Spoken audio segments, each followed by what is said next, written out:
Okay, maayong buntag. So naa na sad ta ning mga trending karon nga kuan oy kanang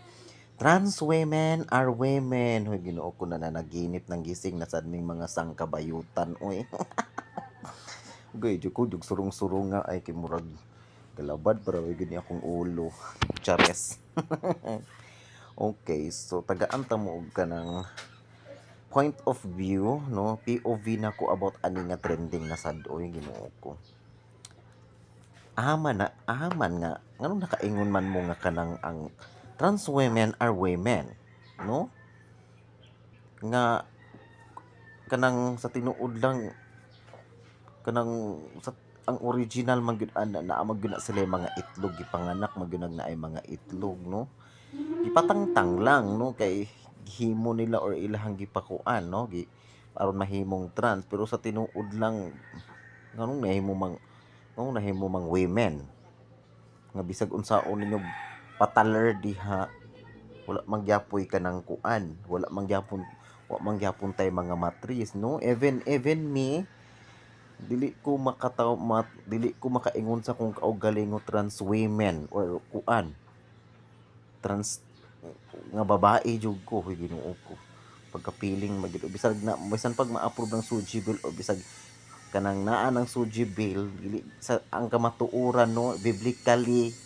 gamit ta tag biblically dili gyapon ta mga babae day Ginoo ko no ang kamatuoran gipanganak gyapon tag naay dakong lagay no so dili amot lang uy nganong dili ta mo makuan ha kay inyo hapud na pero sa kuan lang no isip member sa LGBT dili jud ko mo ingon nga I am a woman.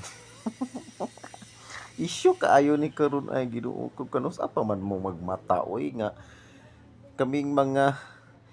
trans member sa LGBTQ+ is gipanganak man gyud ming naay mga dakong lagay no so dili na nato na kinahanglan nga away-awayon or kani pong ubang pod lagi uy kay murag magpakuan pud ka di po magpapilding nga babae gyud sila hoy Ginoo ko pangatuog mo yot Ginoo ko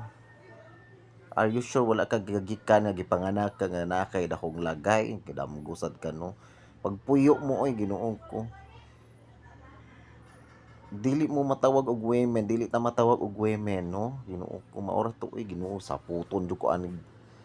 labay ko ning cellphone ro. Charis lang ha that's my only point of view so i-respect na ko inyong kuan i-respect mo kun mo na akong kuan opinion ha o natay mga dakong lagay no gipanganak tang galukdo taog dakong lagay diri sa kalibutan.